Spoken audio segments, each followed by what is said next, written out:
Welcome to A Magical Life, Health, Wealth and Weight Loss. I'm your host, Magic Barclay, lead practitioner at Holistic Natural Health Australia and #1 best-selling author. In this podcast, I aim to give you practical tips on how to accelerate and sustain your health, increase your financial, spiritual and emotional wealth, and to look at something that haunts many of us needlessly, weight loss.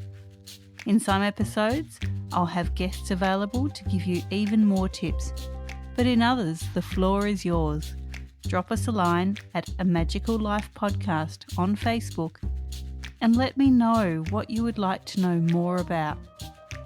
Now, sit back and enjoy, because it is time for you to create and truly discover a magical life.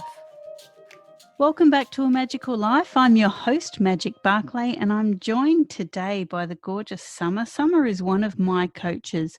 Now, just a tip out there, if you're looking for a coach, get a coach that likes being coached, because no one's perfect. We all have our own stuff to deal with. Anyway, enough of that customer service announcement there.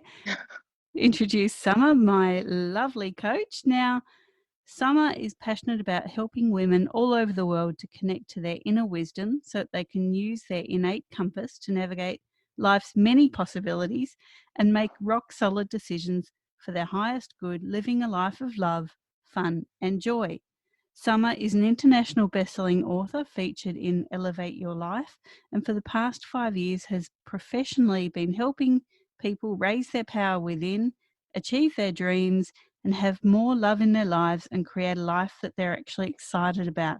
Summer is a certified practicing accountant also, which I don't believe. She's way too cool to be an accountant. Sorry, accountants out there. It's a running joke between Summer and I. And for 10 years prior to that, was a certified self-defense instructor. So welcome, Summer. Thank you. It's a pleasure to be here. Good. Now, we've been talking for quite a while, probably about a year now, on and off about different things. What lights you up in life? What lights me up? I love the deep and meaningful conversations and really being able to see what makes a person tick, what brings them the most amount of joy, what it is that they truly want for themselves in this lifetime. That's fantastic. And being able to help someone get from where they are to where they want to be. And I can tell you, everyone listening, that Summer does do exactly that. Amazing. Now, Summer, what can your expertise do to accelerate health, be it physical, spiritual, or emotional? So I believe that our physical health is closely tied to our emotional and mental health. And therefore, through my signature system, I actually help my clients to gain awareness and understanding of their thought patterns and emotional health. From there, we can then work together to rewire their thought patterns and break through limiting beliefs that they have to actually really get value from their past experiences. So instead of looking at past events as setbacks, we use these to set them up for success. What this means is that clients start to view themselves differently. They increase their self-respect, their self-esteem, self-worth, and change their self-talk. This also means they tap into their courage to make new decisions and take new action. Now, whether this means starting a new exercise routine, making healthier food choices, or acknowledging and celebrating their efforts instead of harshly criticizing their own shortcomings. So the gentle, fun, easy way we look at life introduces transformation, and that in turn accelerates the health. So true, Summer, so true. Now, you've been helping me, I'm going to just throw it out there, with my dating life. And definitely we've been addressing in our sessions the setbacks that I'd had previously in life and what I'd made those mean. So the limiting beliefs I'd attached to things that had happened in the past. And We had a session this week where I think I just about blew you away because I went, everything is so cool. And this is actually entertaining. Like, instead of Mm-hmm. me getting stressed out about things that were happening and miscommunications, I'm now able to see the entertainment value in that and just sit back and take it for what it is. And that Mm, is what a good coach can get you to. Wouldn't you agree? absolutely. And you definitely did blow me away. Oh, good. I think I blew It was, myself away. yeah. Now, what are your top 3 tips to create wealth? Now, when we talk wealth, we're not just talking financial, although as an accountant, I'm sure you have a lot of views on that, but we're also talking personal and emotional wealth. So, what are your top Hmm. 3 tips? So here they are. First of all, you need to decide on what wealth you want to create. Now, whether this is personal, financial, or emotional, put a number on it. Make it specific. So, as an example, just saying, I want more money, I can easily take $5 and hand it to you. There, you've got more money now.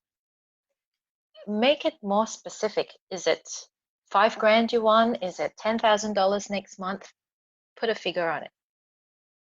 And And and tip that number, comes down to that SMART goal, doesn't it? yes. If you don't know clearly where you're trying to get to, how do you know when you have arrived at that place? You know, some of that actually reminds me of the old saying, are we there yet? Where's there? Mm, mm, Like, if you don't know where there is, the answer is always going to be no. hmm. And the thing is, there is always going to change, right? Because once you get to your first there now moves further out. This is just human evolution and expansion. That's the way life works. Yeah. But if you don't have that first clear point of where there is, it's you would be wandering around in the desert, so to speak, and have no idea which direction, or you could have gone past it and not know as well. So true. So with wealth, you do the same thing. You create Hmm. the specificity, you track it or measure it in a certain way. It has to be achievable, something that you can get to. So you don't say, I want $1 million by next month. Maybe Mm. for some that's achievable, but for most of us it's not. And it has to be realistic and you have to have a time on it. Is that right? Hmm. 100%. Great. So what's your second tip to creating wealth? Tip number 2 would be to deepen your why. So, why is it so important to you to create that wealth you want? You might want to write this down. When you accumulate your why, you accumulate your wealth. Because we are really, what we're doing here is to build and remember why it's so important to you to have that wealth that you desire. That is a very powerful driving force. And it just reminds you exactly why it is you want this. It makes it a necessary thing for you, if that makes sense. Cool. And what's your third tip to creating wealth? The third tip I have for you is to drop into the vibes. What I mean by that, what is your life like when you have that wealth you want? How would you feel? What would you see, hear, taste, smell? What would you say to yourself? What would you say to other people around you? Really bring this vision you have of having this wealth that you want, bring it to life. Allow yourself to feel what it's like already being there. The reason behind that is we all want something because we think we'll feel better when we have that thing. And if you can appreciate it, the thing is, you have the power to decide how you're going to feel. So you really don't have to wait till you have that wealth before you feel happier, before you feel more confident, before you feel stronger, before you become healthier. It really is about changing the way you see yourself, how you identify yourself. That's part of the key to making a new decision and therefore taking new action. Great. So, those top 3 tips of Summers to creating wealth, we'll just quickly go over them. So, number 1, decide on your what. What wealth did you want to create? And make it a SMART goal. Number 2, deepen your why. Why is it important for you to create that wealth? And tip number 3, drop into the vibes. Make it a real experience, the smell, the sound, the taste of, I don't know, you might be eating or drinking something, what you're wearing, what the people around you are doing. Create that full immersive picture. Those are fantastic tips. Thank you. Now, we do talk about weight loss here, Summer, and Mhm. it's something that many of us grapple with needlessly, but Mm. nonetheless we do. So, have you ever battled your weight? Have you had an experience with that? Yes, I have. Um, so I was overweight and at my heaviest while I was in an unhealthy long-term relationship. Now, if you ask me, I would say yes, there is a definite correlation between the two. Yeah, what did that look like for you? Being in the relationship where I really wasn't valued for who I was. And first up, that began with me. It was because that's how I saw myself. Therefore, I accepted being treated that way. And that basically just contributed to eating the wrong kinds of foods and being quite inactive, which naturally led to being overweight. And on top of that, also very frequent breakouts on my face, which then fed back into the oh, I don't look pretty, I don't feel good about myself. It was just a cycle really, a repeating loop for me. And how heavy were you? I was about 63, 64 kilos at that point.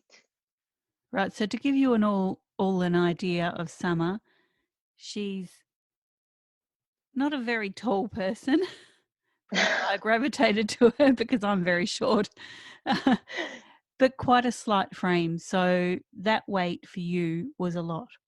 Yes, I think I was about a size 12 back then. So you were in an unhealthy relationship with your Hmm. partner and yourself and Hmm. overweight. What changed? What happened there? So I learned that I needed to first acknowledge and then value myself. That that was the key thing in my own weight loss journey. I'm a big fan of journaling. For me, it's meditative and therapeutic. I've always loved writing. And in my journal, it's a space and time where I can get quiet and give myself a chance to have a voice and be heard so I can understand and know myself better. In that space, it's just me and me. Nobody else has to read the journal. No one else has to know all those ugly thoughts I thought about myself or how I was there to cheer myself on to taking the actions that would help me get where I want to go. So, what did that self awareness help you do?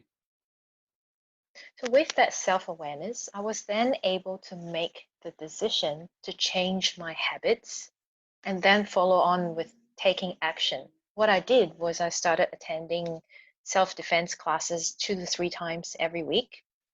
Never really been a fan of the gym. So I picked something that had an additional layer of skills that I could learn, as well as the idea of personal safety, being able to look after myself. And on top of that, I was also making healthier food choices daily. That's great. Now, I know that you do dancing. Did you dance Mhm. back then, or was that something that you found the freedom to do afterwards? That definitely came afterwards.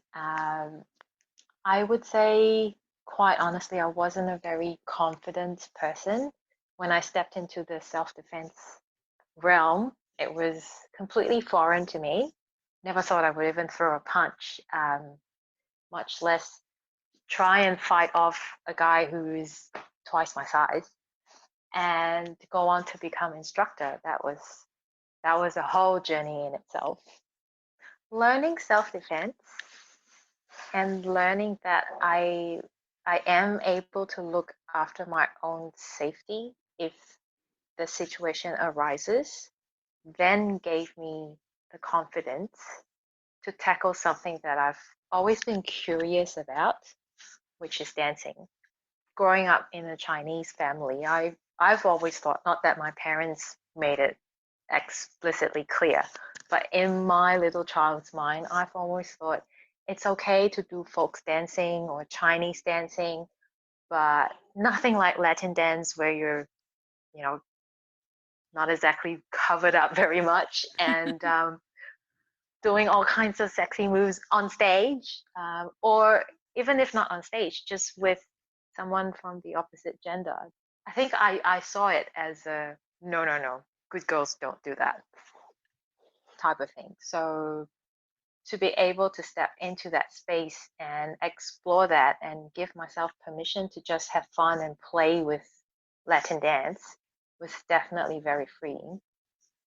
And when you found that freedom, what did that do for your relationship with yourself? That built on top of my foundation of self-confidence. So I continued to show myself what else I could do that I had thought I couldn't. And it was also in this space that I met my current partner. So before I did Latin dancing, one of the things that came out in my coaching and journaling as well is that I would be with somebody who also loves to dance, someone who sees fun in dancing. And the first conversation we had, just as two people who were new to a Latin dance class, when I asked him what brought him to learning Latin dance, his answer really surprised me and caught my attention. He said to me, I'm here to be free, to experience that freedom, both physically as well as mentally. Which, That's a very yeah, deep answer. exactly. I thought, wow, never thought a guy would talk like that. Um, and in an initial conversation, to be this confident and this open with me, it definitely made me pay attention. That's great. Now, Hmm. how much weight did you eventually lose? From that point up till now, I've eventually lost 12 kilos, and I haven't put any of that weight back on since, which is quite amazing when I sit and think about it. And what would be the learning that you got from that journey? That you are a powerful creator. So if you're not happy with your current situation, know that you have the power to make a new choice and therefore create something different. It's always up to you. You hold the cards, you hold the keys to the change you want to see. I think a lot of people, especially a lot of women, and as we get older, we tend to think that because our lives have been somewhat on autopilot and we've done everything for everyone else, that we need an Mm, external influence to create change. And we really don't. It does definitely come from within you. And this is mm, where having a results coach is so valuable and powerful, because sometimes you just need someone to keep you accountable and someone to lift the curtain on yourself so that you mm, can see what's actually there. mhm. Now, Summer, people can get hold of you on Facebook and on Instagram at Summer NG Official. What Correct. freebie would you have for our listeners? We love freebies here. And I love giving them out. So, what I've got for you is a free audio program, and it's called Giving Yourself the Gift of You. So, let me guide you along step by step to stillness and gently lead you back to love, to your inner wisdom. Fantastic. Now, everyone, I have to ask Summer about being an accountant. I can't let you go without asking about that. Was that something that you saw as a goal for your life, or was it something that was driven by other factors? That was largely a decision made from my left brain, Right. it was basically a very logical decision for me, in the sense of being an accountant, there will always be work, and it was a practical decision. I am good with numbers, and fairly organized, and part of me does appreciate structure, so I went with that. And to be really honest, what I would have loved to study would have been languages, which is now the right brain, the creative side of Mm-hmm. me. Yeah. And somehow all of that through my life journey, it's led me to coaching, which allows me to utilize both, Yeah. which is great. Hmm. Wow. What a journey you've had, Summer. You just never know what life's gonna put on your path to take you where you want to go. Totally. And that's why you've got to keep your eyes open, because you never know when things are going to pop up that bring opportunity and reward and growth. And certainly as results coaches, we look for those points. But so many people don't know what we do. And, it really is. It's not about us being your coach. It's about you getting the most for you, from you. Absolutely. It's about you turning your life into a magical life. Totally. You just stole my line then, Summer. Oh, did I? All good. So before you I'm go forth and privileged. create your magical life, you can find Summer at Facebook and at Instagram at Summer NG Official. And don't forget to reach out and mention the podcast so that Summer can give you your freebie, which is Giving Yourself the Gift of You audio program. And definitely reach out and ask some questions about Summer's brilliant coaching skills around relationships. And you too can blow your coach away. Yes, please do. She loves it. Thank you so much for coming on today, Summer. I would love to have you on again and talk about some more facets of relationships and relationship with yourself, or anything else that you'd like to teach us all about, because I've really enjoyed having you here today. Oh, my pleasure. And I look forward to coming back here. Yay! Now, next episode will be episode 18, and that will be me talking to you about personal manifestos. So it will actually follow on from today's conversation a little. And be sure to check us out on all the podcast platforms. Share this podcast and subscribe. Please leave us a review. We would love to hear your thoughts. Also, pop over to our Facebook page, Magical Life Podcast, and there we will be collecting listener questions. So if you've got a burning question that you want me to explore, I will either talk about it myself or find the right professional to give us a hand. And again, thank you for your time listening, and thank you, Summer. Thank you. Thanks for listening today. Please subscribe to hear future episodes, leave a review, and share this podcast. You can follow us on Facebook at A Magical Life Podcast or at Holistic Natural Health Australia. That's holistic with a W. You can find us on Instagram at Holistic Natural Health or at www.holisticnaturalhealth.com.au. That's where you'll access all sorts of articles, freebies, and more.